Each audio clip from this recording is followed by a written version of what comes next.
Welcome, everyone. I'm Josipa Petrunic. Bienvenue à toutes et à tous.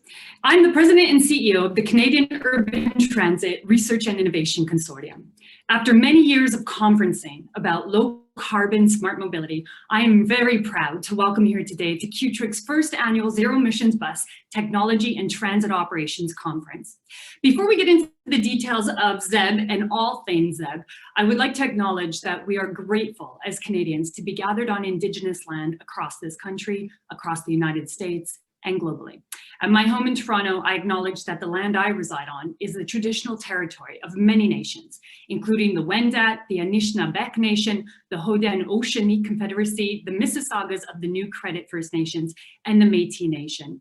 We also acknowledge that Toronto is covered by Treaty 13 with the Mississaugas of the Credit. CUTRIC is also an organization dedicated to the advancement of women, and many of you know that. We have a gender parity policy, more than 50% of our board are women, more than 50% of our staff identify as women, which is why we have this active approach towards advancing the decision-making power of women in positions of power across the country. You'll also know, if you're a member of CUTRIC, that we've launched an effort this year on the racialization of our organization, looking at how to overcome racialization, looking at how to make sure we have more diverse populations at our board, in our member designate pool, and also, of course, on our staff. Which is why I would like to take a moment today to also acknowledge all of the missing and murdered Indigenous women who have been racialized and through sexism maligned through society, who have disappeared unjustly nationwide, and who over the decades have been a fundamental loss to our humanity and our economy. They cannot be forgotten or ignored. So today, we're waking up in a country where climate change is real, where every federal political party recognizes and every federal political leader recognizes that it is real and pressing. We also have a Supreme Court that's agreed that climate change is catastrophic to human health and longevity, and that a nationwide carbon tax that prices pollution is legal and just. If we think back over the last 2 decades, we know we've had a lot of practice runs for this moment, for this year, for this decade, for this Supreme Court ruling. The Kyoto Protocol was an ambitious humanistic project trying to get countries around the world to coordinate in a kind of top-down effort on emissions targets, to agree to binding reductions and get carbon out of our transportation, building, and agricultural sectors. And we all know it didn't really work. As Canadians, we didn't meet our targets, and frankly, apart from a few dedicated champions and leaders in this country, we didn't really anguish over it. But part of succeeding is failing, and Kyoto was an important first step in the failure that has led now to our successes. From it, we learned that unilateral top-down approaches to complicated relationships generally don't work, and our relationship to the climate is most certainly a complicated relationship. The failure of Kyoto led to the somewhat success of the Paris Climate Agreement that we all live with in the context of today. Paris took a more collaborative, bottom-up approach, with people being told to show up with your own promises, show up with a commitment that you can abide by as a country. And Canada, like many others, showed up with commitments to radically reduce pollution from all sectors, knowing that to achieve the goal, to keep the climate under 1.5 degrees of change by 2050, we are basically going to have to wipe petroleum fossil fuels off the map as a combustion fuel and overhaul our entire transportation network, including transit and mobility. And it's always more effective when you set goals out for yourself, because the pain of not succeeding is more personal. As Canadians, we've taken a first step in the past few years to make sure that we don't suffer from that pain, to make sure that we are preparing our country to be resilient for the decades ahead, because we've proposed stringent national carbon taxes as one of many tools that we're going to have to use to recognize the cost of pollution to our health and our communities, and to encourage people to make decisions about changing the way they move and the transportation system they use based on saving dollars in their pocketbooks. To give us a signal we're on the right path, Canada's Supreme Court just confirmed this approach and ruled that climate change is in fact not just an energy issue. It is a human issue that affects the lives of all Canadians, that can make the poor poorer, the ill more sickly, and combating it and planning for it is a national necessity. The federal government has stated we need to aim to a binding high-price carbon levy of $170 by 2030. This is serious business. By serious business, I mean this is jobs and paychecks. Every single speaker at our conference today, including myself, makes money, makes a paycheck, pays our mortgage, pays our rent off a salary that is dedicated to eliminating car pollution and getting people into low carbon, zero carbon transit. Just as our country made a national self-binding commitment at the Paris Agreement, every single person speaking at this conference has made a personal career commitment to a green economy in transportation and in transit. Because every person speaking at this conference, from transit representative to utility to manufacturer to political representatives, are growing their career and have taken jobs that pay them better when polluting carbon is priced out of the market. Across Canada, the US, Europe, and globally, this transit and green shared mobility industry is growing, and we're part of that growth. Even just take our country as an example. Over the last few years, we had just a few dozen pilot electric buses on the roads in Canada by 2018.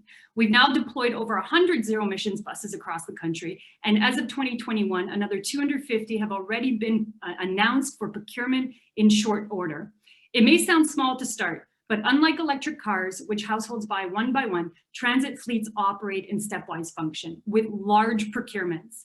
So by the end of 2021, it is very likely we will have over 1,000 ZEBs announced for purchase by large agencies and mid-sized agencies. Everyone from Toronto Transit Commission to TransLink to Société de Transport de Montréal, Edmonton Transit, mid-sized fleets like Brampton, York Region, Laval, already launching their own substantive procurements, and cities like London, Guelph, and Quebec City, and Winnipeg, even Oakville, have also lined up with their public visions to procure zero emissions buses and fueling systems for the future. And this past month, Minister McKenna announced billions of dollars to get 5,000 non-polluting zero emissions buses out the door in the next few years. That's about 30% of our fleet, and it will eliminate almost a megaton of greenhouse gases from our local and global air at the same time. That is a lot of healthier lungs, and it's a lot of happier transit riders. We've also noted that for every $1 billion we disperse in this industry, it's over 300 new jobs or jobs maintained. That is substantive. That is a new green economy. Au sein de CUTRIC, nous sommes d'avis que le moment est venu de rendre notre pays plus fort, plus vert et plus avancé sur le plan technologique grâce au transport en commun. Comme vous le savez déjà, le gouvernement s'est rendu compte. L'industrie est impatiente de se lancer et nous avons maintenant les fonds et le financement pour mieux reconstruire ce pays. Aujourd'hui, nous nous tournons vers les experts du secteur pour partager les défis, les réussites et les échecs afin que nous puissions sortir de cette pandémie plus fort que nous l'étions lorsqu'elle a débuté. None of this would be possible without our dedicated sponsors, so I do want to thank our exclusive sponsor, ABB, our platinum sponsors, Ballard, New Flyer, Motor Coach Industries, several of our other sponsors throughout the entire sector. We have Alexander Dennis, Arbach Specialty Vehicles, and New Flyer Industry Parts. Our gold sponsors, Proterra, Zeb Clean Power, Hitachi ABB Power Grids, our silver sponsors, Nova Bus, Enbridge, and Thales, and our bronze partner, Siemens, as well as our event sponsor, Denso. Our CUTRIC team, our members, our board of directors, thank you for your commitment to CUTRIC and the industry as a whole, because this conference is needed now more than ever. We have sponsor exhibits throughout the day, so make sure to check out all of their booths on the Bizzabo app, and make sure to definitely not miss the sponsor networking at 6 p.m. because that is where you get all the gossip. So welcome to the first Zero Emissions Bus Technology Transit Operations Conference in Canada. Let's get started with our fireside chat with the Honourable Catherine McKenna, Minister of Infrastructure and Communities, and Ehren Cory, the CEO for the Canada Infrastructure Bank. But as a prefatory welcome to both, we would like to share a message from our members and our transit and our team about the federal government's permanent public transit funding.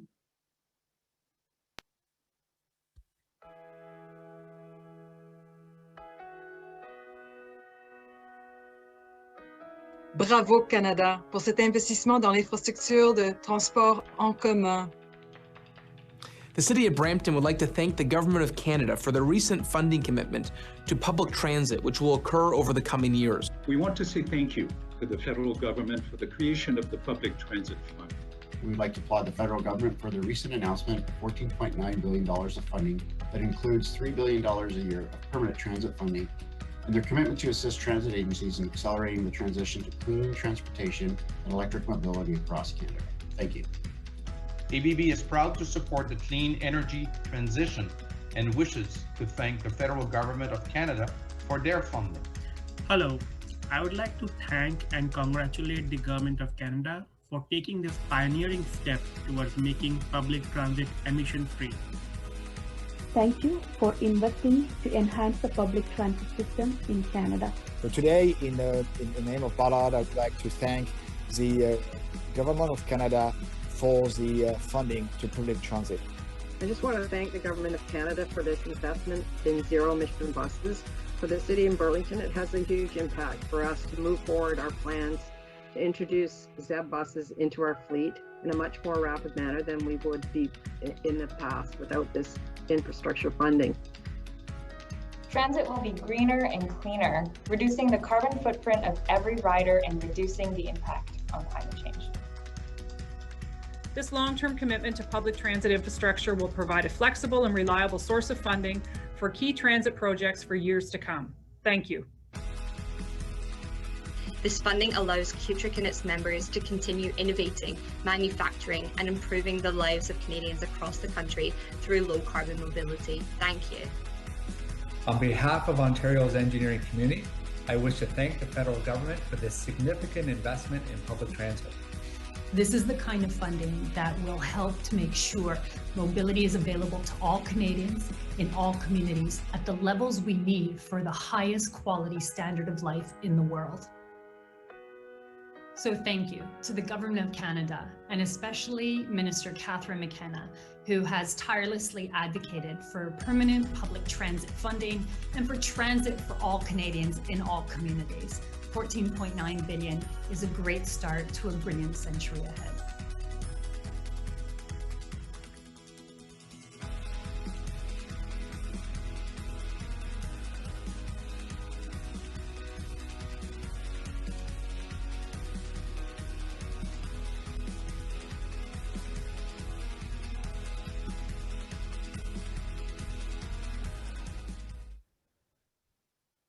All right, well, so hopefully the message was clear. Thanks, that's a lot of money. It's a great investment and we have a great dialogue ahead to dive into the details of it. So it is my pleasure to welcome here today the Honourable Minister McKenna, Minister of Infrastructure and Communities, and the CEO of the Canada Infrastructure Bank, Ehren Cory, who previously was at Infrastructure Ontario. Many of you will know him from there.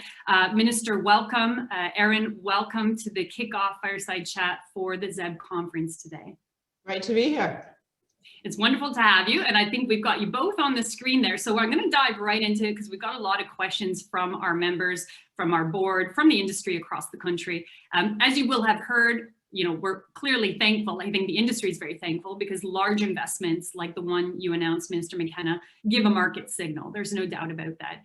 Can you take us through at a high level, why was it important for the government to come out in 2021 with this kind of investment, given that the industry's been asking for it for decades? So why 2021, and what is the plan ahead? What's the importance of this investment? I guess I could take a line from the Prime Minister because it's 2021. In a way that might sound like a funny answer, but I mean, look, we're in a pandemic and that's a health crisis, but it's also an economic crisis. And I think we know climate change is real and we're going to get out of the pandemic, but then we're still going to have the climate crisis. And that's also a huge opportunity, as your members know. I saw your sponsors, many of them have been working really hard on zero emission buses and vehicles for a really long time. So when I looked at my portfolio and what was critical, I came obviously with my previous hat, which was Minister of Environment and Climate Change. There, a lot of time was spent on regulations, which is really important. And we did win at the Supreme Court a price on pollution, which is a really important market signal, which really helps in the transition to a cleaner future, including in the transportation sector, which is 25% of our emissions. So that's a very significant chunk of our emissions.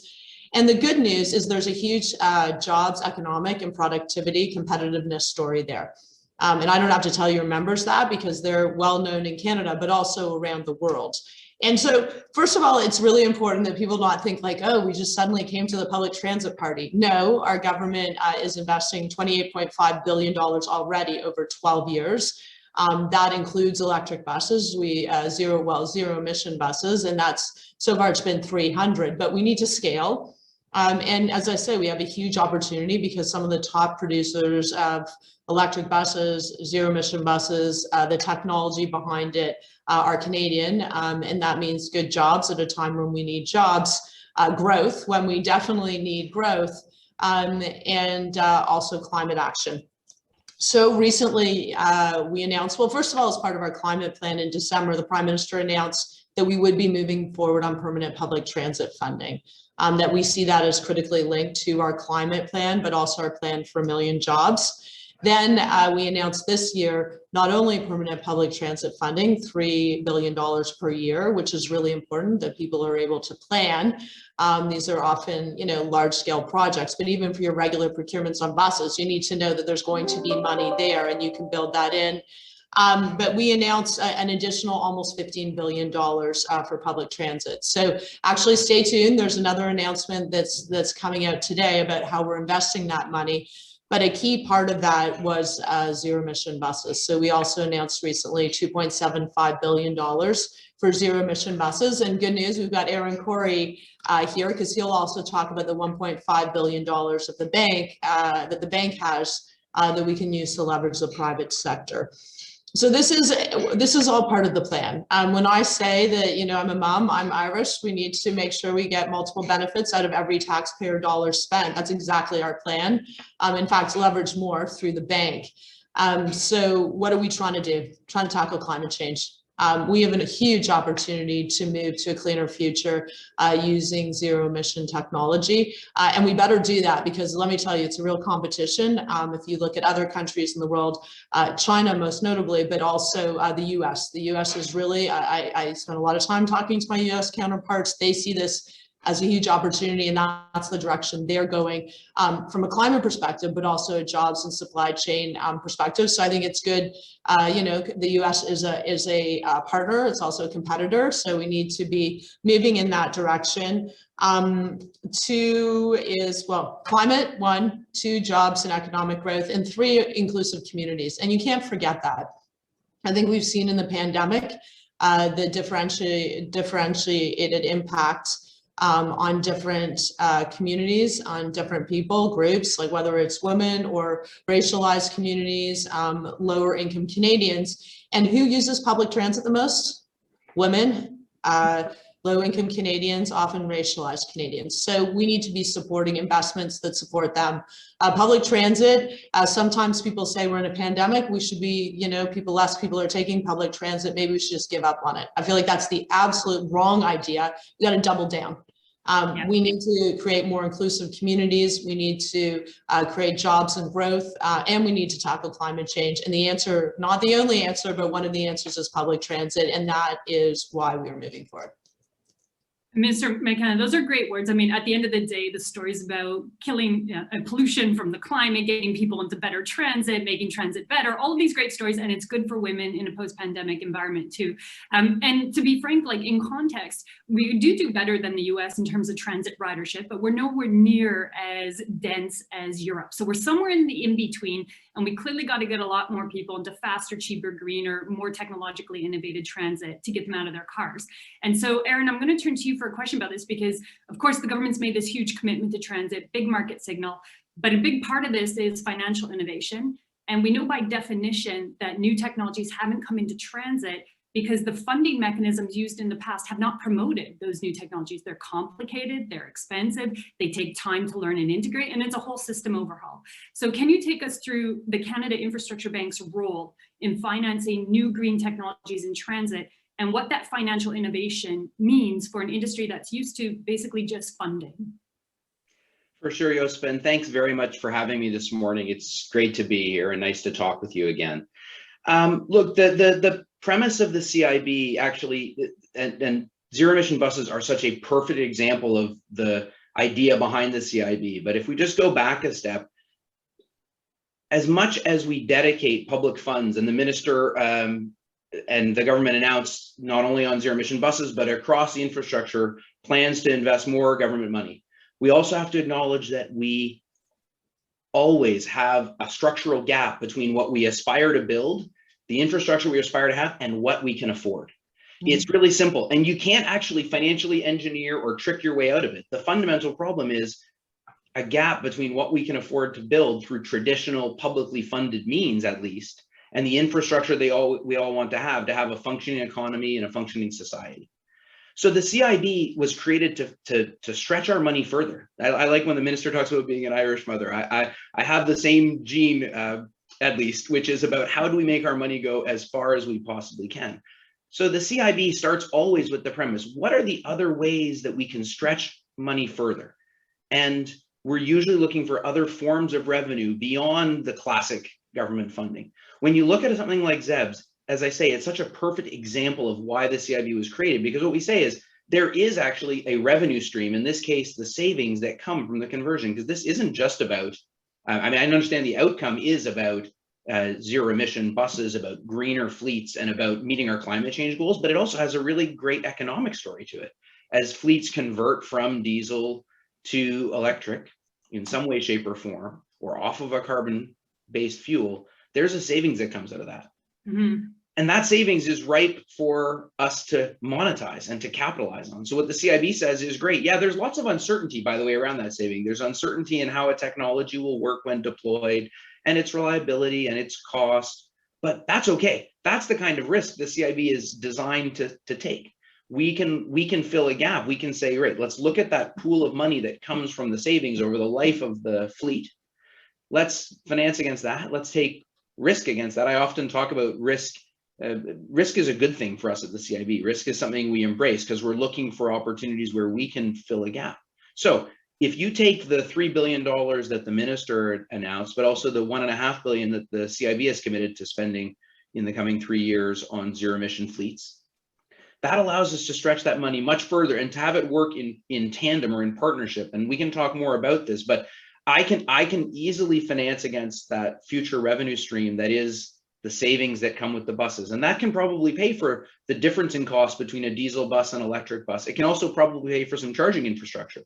What it can't do is probably cover an end-to-end conversion of a fleet and the maintenance facilities and the full charging infrastructure that might require. So that's why the combination of government grant money, say traditional public funding, and the CIB can work to make our dollars go an awful lot further. And that's why we think we can get to the goal of thousands of new vehicles on the road quickly, because we can put our money together. And the minister and her department and the CIB can work together on those blended types of solutions so that municipalities and other fleet owners can quickly and effectively for them make that conversion.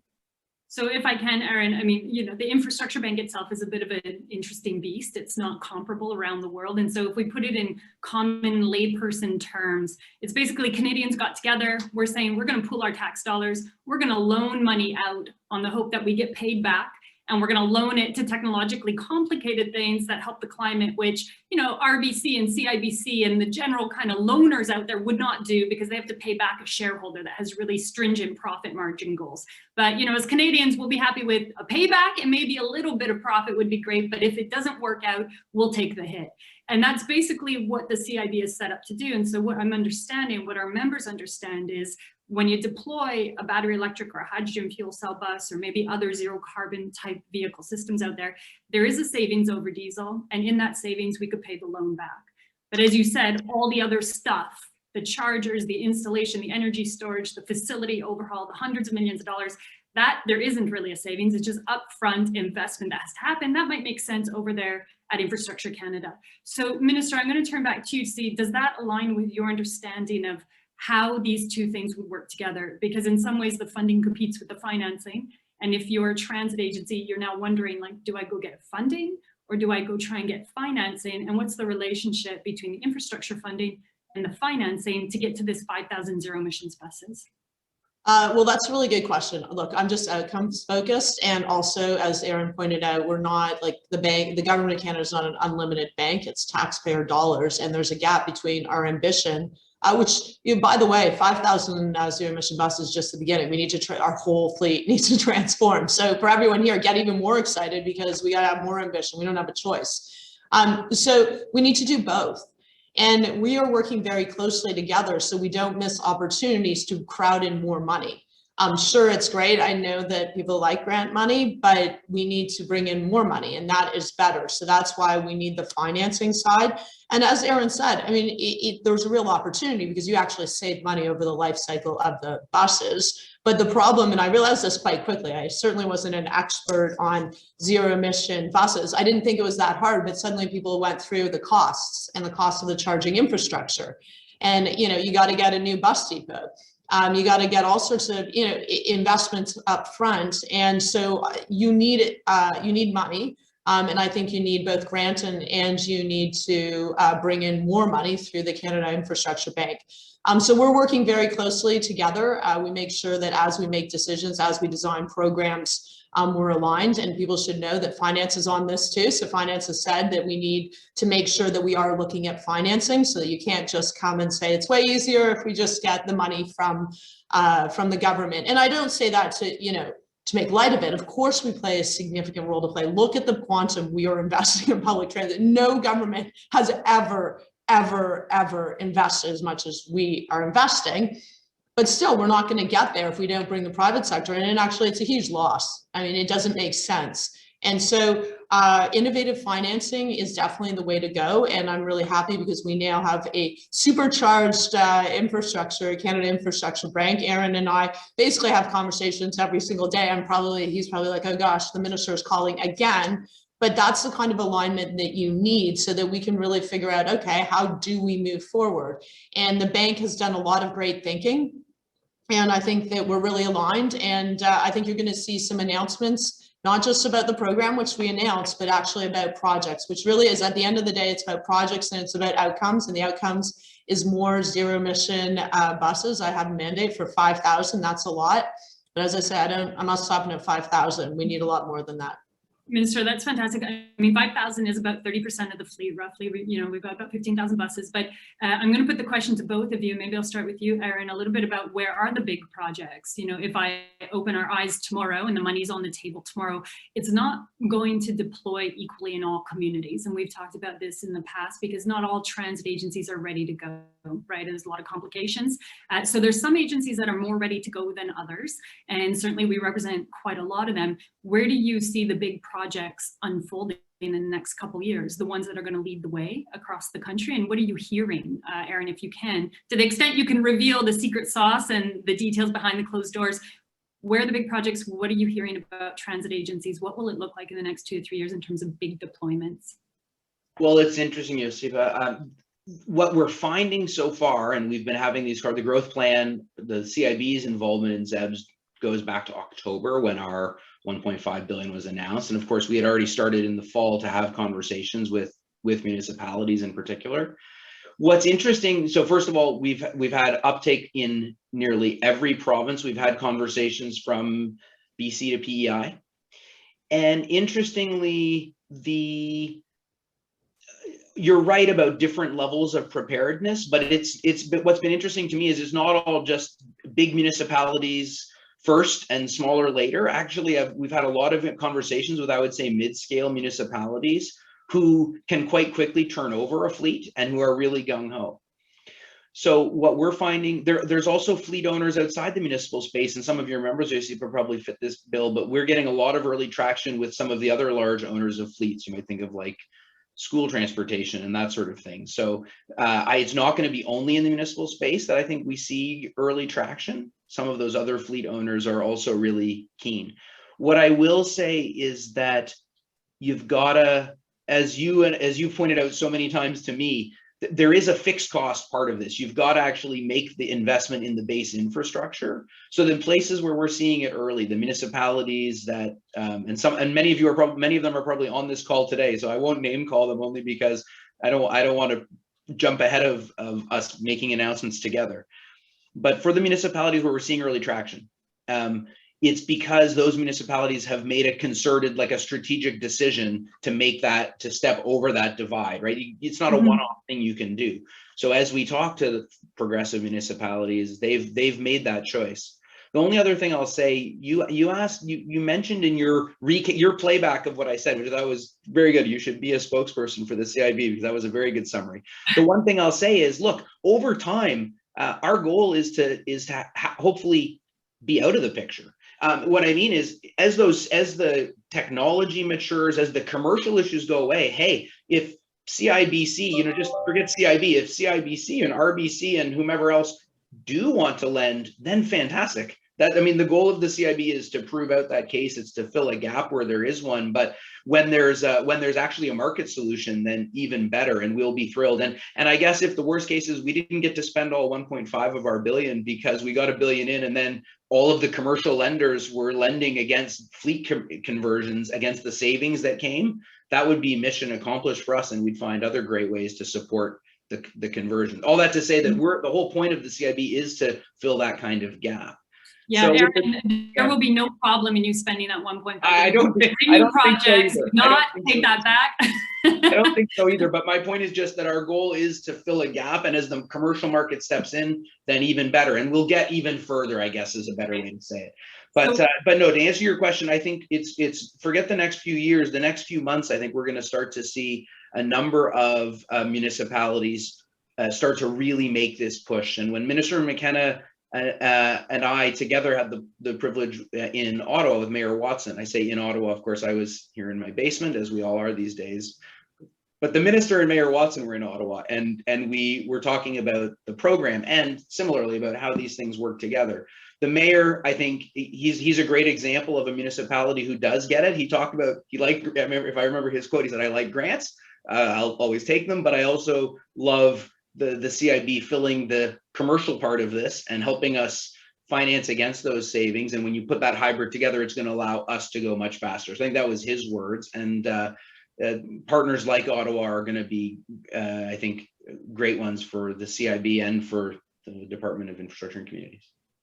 So Ehren, I'm going to turn to the minister for a similar insight into a similar question to end this on. I mean, you can't say names, so I'll say some names across Canada in terms of if I had to bet my mortgage on it, where are the big agencies, knowing what we know. You're going to look at TTC, STM, TransLink. They're going to drive a lot of the zero emissions buses in the next few months. And then after that, there's the next tier, or I should include Edmonton Transit, of course, in there. Those are the big four.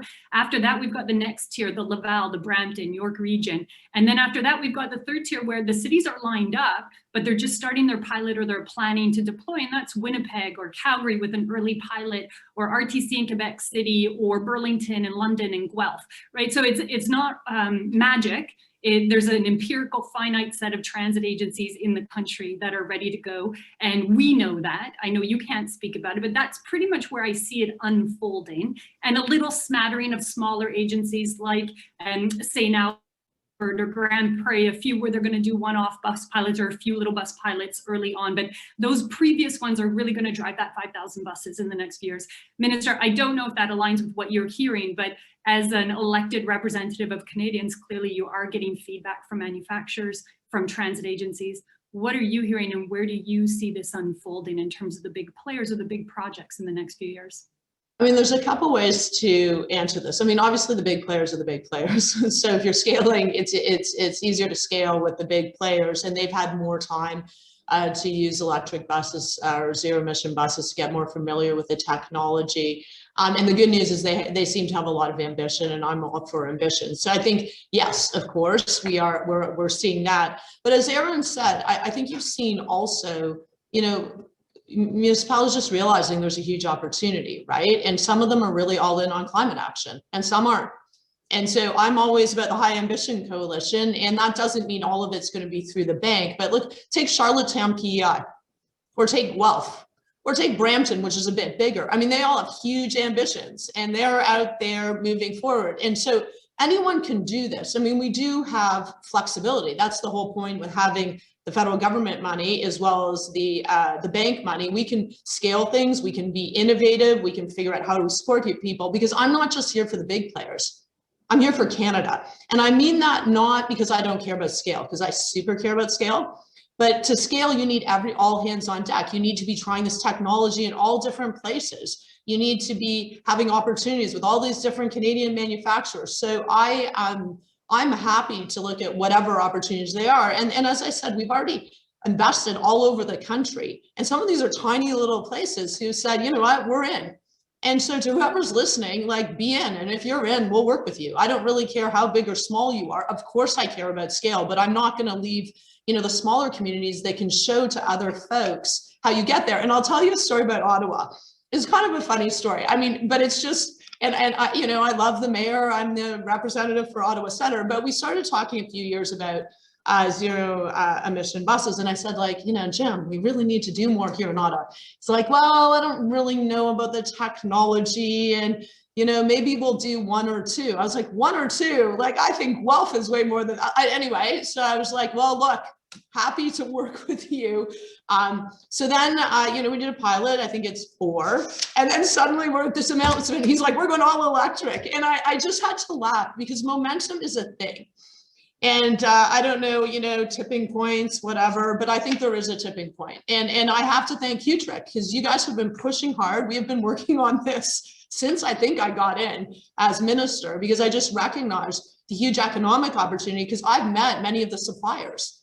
And I'm like, gosh, we have the suppliers, we have the technology, we actually have the minerals, and we have a need on climate, and we have municipalities who are ambitious. Okay, and now we have the bank financing. So boom, bring it all together and figure it out. Now, it took a while because, you know, as I said, I had a learning curve. I was like, okay, it's not as easy as I thought. You don't just go buy the buses, you got to do a whole range of other things. But luckily, we have super smart people and everyone's willing to get on board. And I think, look, we have a huge economic competitiveness opportunity layered on top of all of this. So I'm really excited. And as Ehren said, we're going to see some announcements really shortly, but you're going to continue to see announcements through the regular ISIP, my regular program that funds transit in a more traditional model. But you're also going to see some new opportunities. And for everyone who's on here, like, get on board, right? Like, I mean, maybe you're on board because you're on the call right now, but we have opportunities to do this in bigger and small places, and the technology has really leapfrogged.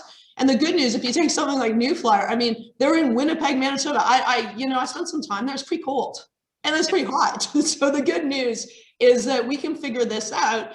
And then, you know, this is technology that we can be, and we are exporting around the world. So I'm super excited. It's a key part of our climate plan. It's our key part of our competitiveness, productivity, jobs plan. And it's a key part of getting cleaner communities. And I've always said everything has to be an irresistible option. So it has to be an irresistible option to finance and fund this. So we're here, Ehren and I are here.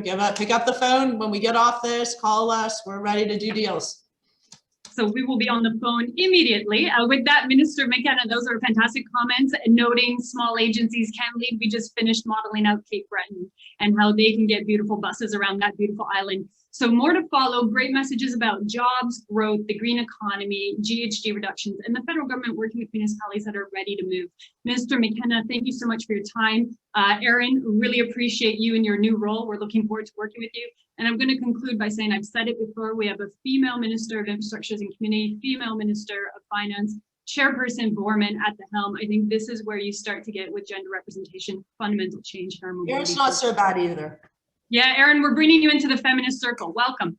So thank you so much, Minister. Thank you so much, Ehren. And thank you to everybody for participating. Next up is our keynote speech by Jennifer McNeil at New Flyer Industries on electric bus infrastructure and advancements on that technology. Thank you again and stay safe. Thanks. Bye. Thanks.